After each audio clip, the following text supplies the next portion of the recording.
Di video kali ini kita akan melanjutkan kisah menegangkan drama Squid Game part yang kedua.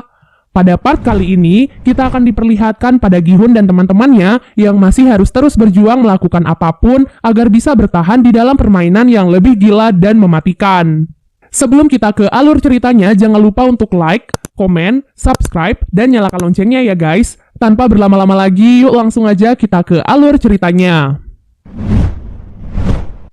Part kedua kali ini dimulai dengan diperlihatkan para peserta yang berhasil menyelesaikan tantangan gulali sebelumnya. Setelah lelah bermain, para peserta pun diberikan cemilan untuk masing-masing orang. Doksu, Miryong, dan para anak buah mereka merasa tidak puas dengan pembagian itu dan memilih untuk mengantri lagi agar bisa mendapatkan cemilan lagi. Tak disangka jumlah cemilan itu ternyata sudah disesuaikan dengan jumlah pesertanya.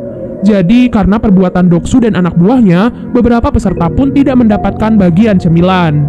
Seorang peserta yang tidak mendapatkan bagian lantas mengamuk dan mencoba melawan Doksu. Namun sayangnya, ia malah dihajar oleh Doksu sampai tewas. Semua peserta yang menonton kejadian itu pun sangat terkejut dan meminta panitia untuk melakukan sesuatu. Panitia sama sekali tidak peduli dengan apa yang terjadi di luar permainan. Yang ada, mereka malah menampilkan bahwa dengan tereliminasinya seorang peserta, maka hadiah uangnya akan semakin bertambah. Tak disangka, hal itu pun membuat Doksu dan para anak buahnya menjadi berpikir untuk membunuh peserta lain agar saingan mereka menjadi berkurang. Tanpa sadar, para peserta pun mulai terbagi menjadi beberapa kubu. Mereka pun saling bekerja sama untuk mempertahankan anggota-anggota di dalam kubu mereka. Di waktu yang sama, terlihatlah seorang peserta yang sedang melakukan sesuatu dengan beberapa panitia secara rahasia. Rupanya peserta itu adalah seorang dokter dan beberapa panitia di sana melakukan suatu kejahatan yang tidak diketahui oleh sang penyelenggara. Jadi, para panitia itu melakukan jual beli organ para peserta yang sudah mati dan si dokter ditugaskan untuk mengambil organ-organ mereka dengan imbalan ia akan diberikan informasi tentang permainan selanjutnya yang akan mereka mainkan. Dengan mendapatkan informasi tersebut, si dokter bisa mempersiapkan dirinya terlebih dahulu sebelum permainan itu dimulai. Pada malam harinya, seperti biasanya, lampu ruangan mereka akan dimatikan agar mereka bisa beristirahat.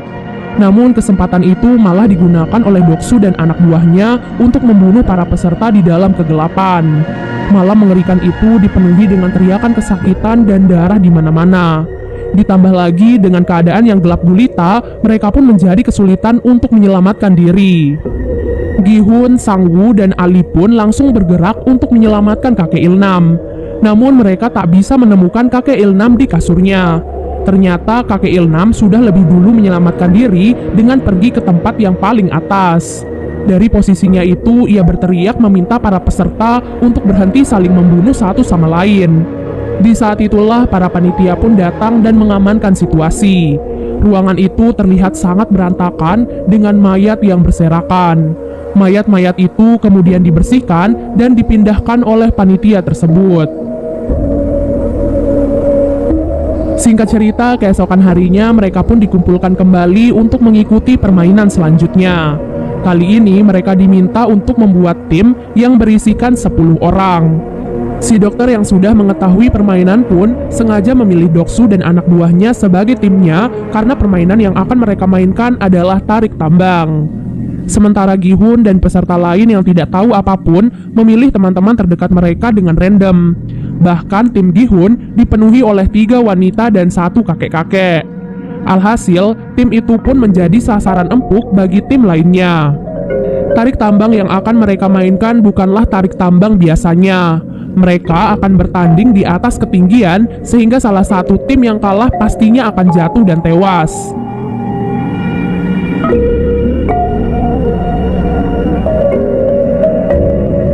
Singkat cerita, tibalah saat tim Gi-hun akan melawan tim lain yang terlihat lebih kuat. Sejak awal, Sang-woo merasa sudah putus asa melihat semua anggota-anggota di timnya. Namun, tepat sebelum permainan dimulai, kakek Ilnam pun membagikan tips dan trik yang dahulu biasa ia pakai saat bermain tarik tambang. Kini yang mereka perlukan hanyalah kerjasama tim dan saling percaya. Pada awalnya, trik kakek Ilnam pun berhasil mereka lakukan, namun sayangnya karena pihak lawan sangatlah kuat, mereka pun tetap saja tak bisa mengalahkannya.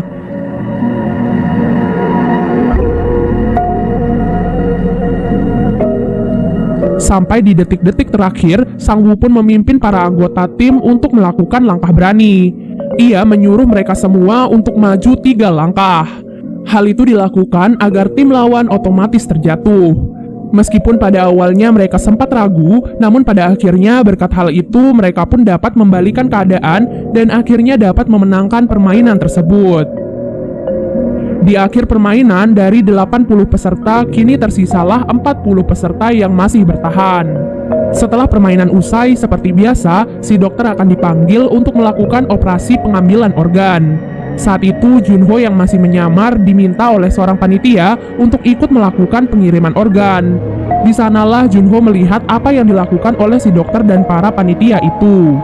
Mereka mengambil organ-organ penting dari mayat peserta yang sudah tereliminasi. Organ-organ itu nantinya akan dijual agar mereka bisa mendapatkan uang.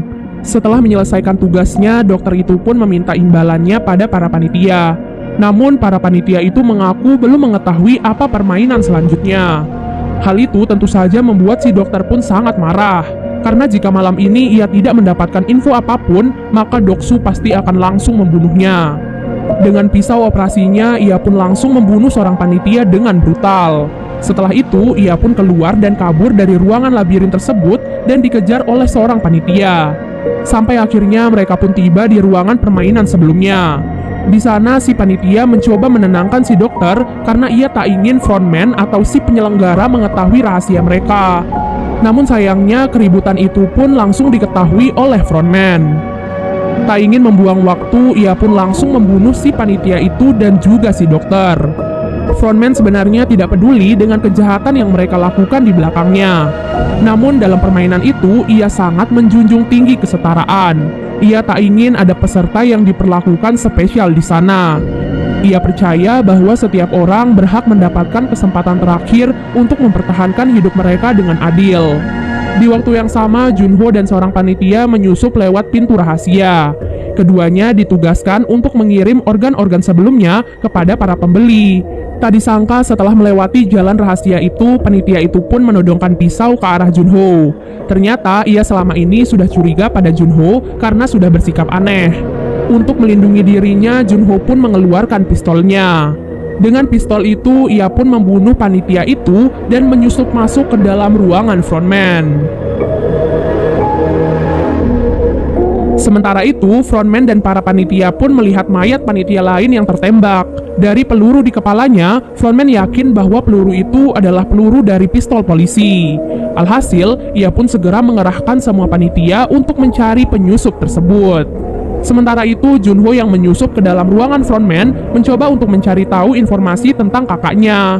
Dari puluhan berkas-berkas di sana, ia pun menemukan fakta bahwa kakaknya memang pernah menjadi peserta dalam permainan tersebut.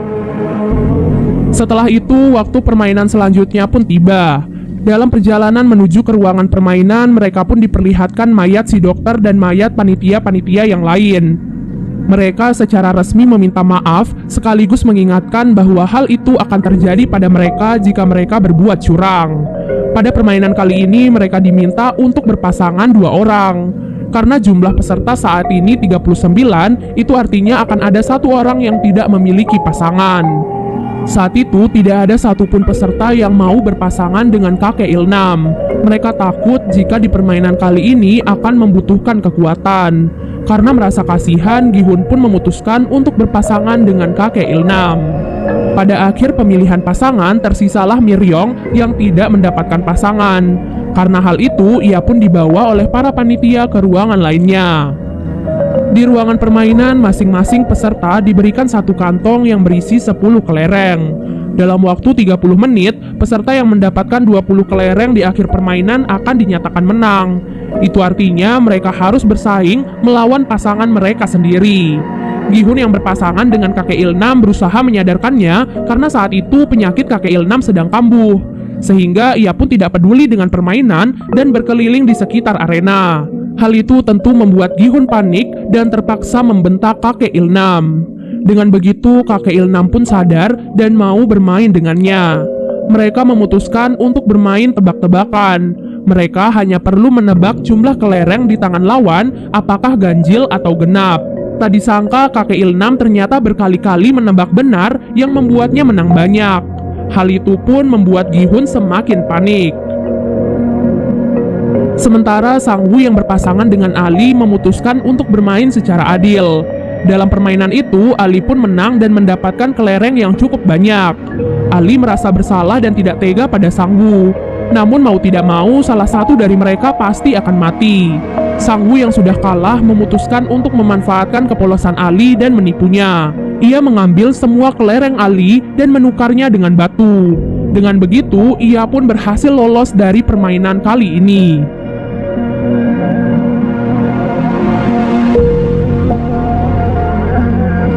Di sisi lain, Sebyok yang berpasangan dengan seorang wanita bernama Ji-young memilih untuk menghabiskan 30 menit mereka untuk mengobrol.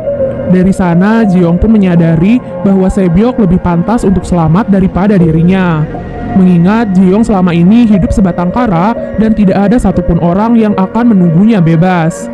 Oleh sebab itulah, ia pun memutuskan untuk mengalah dan membiarkan Sebyok lolos dari permainan itu. Kembali kepada kakek Ilnam dan Gi-hun. Saat itu kelereng Gi-hun hanya tersisa satu. Itu artinya tinggal satu langkah saja kakek Ilnam akan berhasil menang dalam permainan kali ini. Tak disangka Gi-hun salah menebak pada kesempatan terakhirnya. Namun karena penyakitnya, kakek Ilnam pun lupa apa tebakan dari Gi-hun. Karena hal itu, Gi-hun pun mengganti tebakannya sehingga ia pun berhasil menang. Hal itu terus dilakukan oleh Gi-hun agar bisa membalikan keadaan. Sampai akhirnya kelereng kakek Ilnam pun hanya tersisa satu. Saat itu kakek Ilnam pun menyarankan agar mereka bermain satu ronde lagi, namun harus mempertaruhkan semuanya. Gi-hun yang mendengar hal itu merasa tidak adil, karena ia memiliki 19 kelereng, sementara kakek Ilnam hanya memiliki satu kelereng.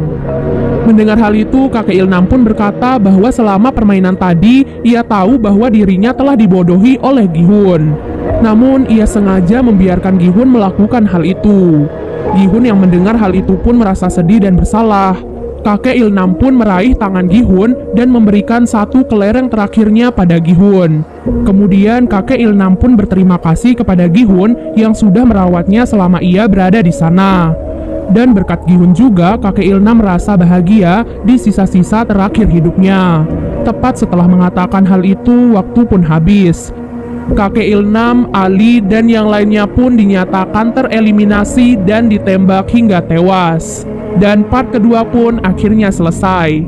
Makasih banyak ya guys sudah nonton alur cerita kali ini. Dan kalau kalian penasaran buat part selanjutnya, jangan lupa untuk komen sebanyak-banyaknya ya. Sampai jumpa!